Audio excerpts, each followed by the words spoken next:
Hello viewers, welcome to my channel. তো আজকে SLST কয়েকটা গুরুত্বপূর্ণ তথ্য নিয়ে আজকের এই ভিডিও।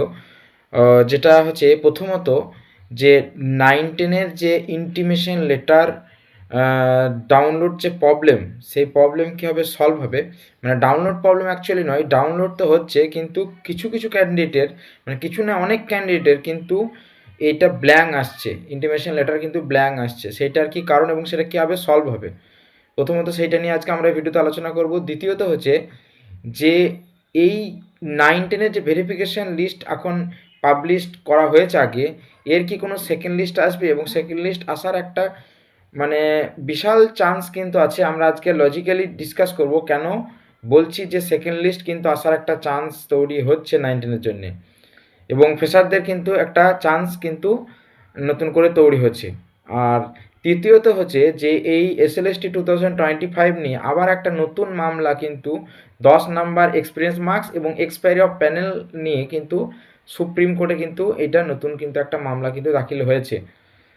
আর এরপরে আমরা জানি যে কোন কোন এখন যে প্রথমে কোন কোন সাবজেক্টের ভেরিফিকেশন হবে এবং তারপরে কোন কোন সাবজেক্টের ভেরিফিকেশন লিস্টে নাম আছে, সেইগুলো নিয়েও আজকে আমরা ভিডিওতে আলোচনা করব। তো প্রথম যে বিষয়টা আলোচনা করব সেটা হচ্ছে ইন্টিমেশন লেটার যে ব্ল্যাঙ্ক আসার যে কারণ। দেখুন, ইন্টিমেশন লেটার যে ব্ল্যাঙ্ক আসছে, অনেকের সমস্যা যে ব্ল্যাঙ্ক কেন আসছে।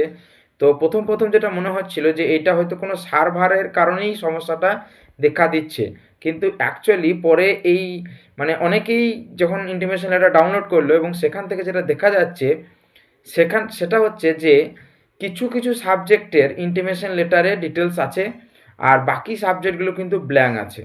অর্থাৎ সেই সমস্ত সাবজেক্টের এখন ডকুমেন্ট ভেরিফিকেশন সম্ভবত হবে না, যদিও কোনো নোটিফিকেশন এখনও স্কুল সার্ভিস কমিশনে দেয়নি, কিন্তু এখন যেটা দেখা যাচ্ছে মানে 7টা সাবজেক্ট যেগুলো হচ্ছে মেজর সাবজেক্ট যেগুলো হচ্ছে ভূগোল, মানে জিওগ্রাফি, হিস্ট্রি এবং ম্যাথস, ভূগোল, ইতিহাস এবং অঙ্ক এবং উর্দু, তেলেগু, নেপালি, এই সমস্ত যে ল্যাঙ্গুয়েজগুলো আছে টোটাল 7টা। ঠিক আছে, এই টোটাল 7টা সাবজেক্টের মধ্যে মেজর সাবজেক্ট হচ্ছে ভূগোল, ইতিহাস এবং অঙ্ক। আর যেগুলো বাকি যে সাবজেক্টগুলো আছে, উর্দু আছে, তেলেগু আছে, এই সমস্ত সাবজেক্টগুলোর কিন্তু এখন ইন্টিমেশন লেটার ডিটেলস দেখাচ্ছে। এই 7টা সাবজেক্ট বাদ দিয়ে বাকি যে সাবজেক্টগুলো আছে সেই সমস্ত সাবজেক্টের কিন্তু ইন্টিমেশন লেটার ব্ল্যাঙ্ক দেখাচ্ছে। অর্থাৎ সম্ভবত তাদের কিন্তু এখন ফার্স্ট ফেজে যেটা ইন্টারভিউ মানে ডকুমেন্ট ভেরিফিকেশন হবে, তাদের হয়তো এখন ডকুমেন্ট ভেরিফিকেশন হবে না। তাদের এর পরের ফেজে নেক্সট এদের এই যে 7টা সাবজেক্ট হচ্ছে, এই 7টা সাবজেক্টের কিন্তু ফার্স্ট ডকুমেন্ট ভেরিফিকেশন হবে, তারপর বাকি সাবজেক্টগুলো কিন্তু ডকুমেন্ট ভেরিফিকেশান হবে। অর্থাৎ হিন্দি, তেলেগু, নেপালি আর উর্দু 4টে, এবং মেজর সাবজেক্ট হচ্ছে অঙ্ক, ইতিহাস এবং ভূগোল। এই 7টা সাবজেক্টেরই যারা প্রার্থী আছেন তাদেরই শুধু ডিটেলস দেখাচ্ছে, বাকিদের কিন্তু ব্ল্যাঙ্ক দেখাচ্ছে। অর্থাৎ এখান থেকে বোঝা যাচ্ছে যে শুধু আপনার মানে এই 7টা সাবজেক্ট বাদে যে সমস্ত প্রার্থীরা আছে তাদের ঘাবড়াবার কিছু নেই। মানে আপনাদের মতন বাকি আপনাদের সাবজেক্টের বাকি যে ক্যান্ডিডেট আছে তাদেরও কিন্তু ইন্টিমেশন লেটার ব্ল্যাঙ্ক দেখাচ্ছে। অর্থাৎ তাদের কিন্তু এখন সম্ভবত ফার্স্ট ফেজে কিন্তু ডকুমেন্ট ভেরিফিকেশান হচ্ছে না, কারণ স্কুল সার্ভিস কমিশনের তো এরকমই সবসময় মানে একটা নোটিশ দিয়ে দেওয়া উচিত ছিল যে এটা এই সমস্ত সাবজেক্টের ফার্স্টে হয়তো আসবে, তারপরে অন্য সাবজেক্টগুলো হবে, কিন্তু সেরকম কোনো নোটিশ কিন্তু দেয়নি। কিন্তু যে সমস্ত ক্যান্ডিডেটদের ডকুমেন্ট ভেরিফিকেশান ব্ল্যাঙ্ক আসছে বা যাদের এসছে মানে যাদের ফিল আপ এসছে, এই টোটাল যে মানে ইনফরমেশনগুলো পাওয়া যাচ্ছে তার থেকে বোঝা যাচ্ছে যে এই সমস্ত সাবজেক্টগুলোই শুধু ডিটেলস আছে, আর এই 7টা সাবজেক্ট যেগুলো বললাম বাকিগুলো কিন্তু ব্ল্যাঙ্ক আসছে। তো ঘাবড়াবার কিছু নেই, আপনাদের কিন্তু পরবর্তীকালে যখন মানে ভেরিফিকেশানের মানে সেকেন্ড পেজের ডেট আসবে ইন্টারভিউয়ের ভেরিফিকেশানের তো তখন কিন্তু আপনাদের আবার ডাউনলোড করতে হবে, তখন কিন্তু আপনাদের ডিটেলস চলে আসবে। এটাই আপাতত মনে হচ্ছে, যদিও এখন অফিসিয়াল কোনো নোটিশ দেয়নি। এটা স্ট্যাটিস্টিক্যালি বললাম, মানে এটা এই জিনিসটাই দেখা যাচ্ছে, যেগুলো খবর পাওয়া যাচ্ছে এটাই হচ্ছে। ঠিক আছে, এটা একটা হলো। আর তাহলে এই প্রবলেমটা সলভ হলো। দ্বিতীয়ত যেটা বলছিলাম যে এই যে 9-10-এর সেকেন্ড লিস্ট আসার যে চান্স, সেটা কেন বলছি, সেটার একটা মুখ্য কারণ হচ্ছে, আপনারা ভালো করে লক্ষ্য করবেন, যদি আমরা যে ইন্টিমেশন লেটারের কথাটা বললাম সেখানে কিন্তু মেজর যে সাবজেক্ট 3টে বললাম, ভূগোল, ইতিহাস এবং অঙ্ক, তাছাড়া আরও 4টে সাবজেক্ট আছে যেটা হচ্ছে উর্দু, হিন্দি, তেলেগু এবং নেপালি। তো মেজর যে 3টে সাবজেক্ট আছে, মানে বেশি সংখ্যায় যে প্রার্থী আছে যে সমস্ত সাবজেক্টের, সেই সাবজেক্ট 3টের হচ্ছে কী? ভূগোল, ইতিহাস এবং অঙ্ক। এবং একটা জিনিস লক্ষ্য করবেন যে 11-12-এ যে মেরিট লিস্ট, যে 3000 মতো ক্যান্ডিডেটের যে ফাইনাল মেরিট লিস্ট পাবলিশড হয়েছে, সেখানেও কিন্তু এই সাবজেক্ট 3টেই ইনক্লুড আছে। অর্থাৎ এবং সেইখানে এই 3টে সাবজেক্ট ছাড়া বাকি যে সাবজেক্টগুলো আছে, তারা সেই সাবজেক্টগুলো কিন্তু এর পরে কিন্তু তাদের কিন্তু ভেরিফিকেশন হবে বলে মনে হচ্ছে, যেটা ট্রেন্ড দেখা যাচ্ছে। কারণ এই 3টে সাবজেক্ট ছাড়াও আরও কয়েকটা সাবজেক্টের কিন্তু 11-12-এ দেখুন যে সাবজেক্টের মানে ফাইনাল মেরিট লিস্ট পাবলিশড হয়েছে, সেটা হচ্ছে Bengali, English, history, geography, political science, mathematics এবং স্ট্যাটিস্টিক্স। তার মধ্যে কিন্তু 9-10-এ দেখুন এই সাবজেক্টগুলোর মধ্যে জিওগ্রাফি, হিস্ট্রি এবং ম্যাথামেটিক্সের কিন্তু কল ফর ভেরিফিকেশনের কিন্তু ইন্টিমেশন লেটারে মানে পাওয়া যাচ্ছে এই সমস্ত ক্যান্ডিডেটদের, এই সমস্ত সাবজেক্টের ক্যান্ডিডেটদের। অর্থাৎ ফার্স্ট ফেজে কিন্তু এই 3টে সাবজেক্ট, মেজর সাবজেক্টের কিন্তু ভেরিফিকেশান নেওয়া হচ্ছে।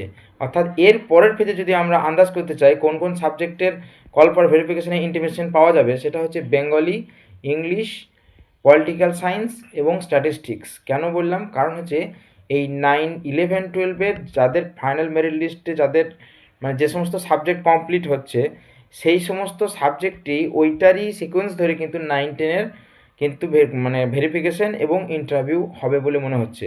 তাতে কি সুবিধা হবে? তাতে সুবিধা হবে যে 11-12-এ যে সমস্ত ক্যান্ডিডেট আছে এই সমস্ত সাবজেক্টে ফাইনাল মেরিট লিস্টে তারা যদি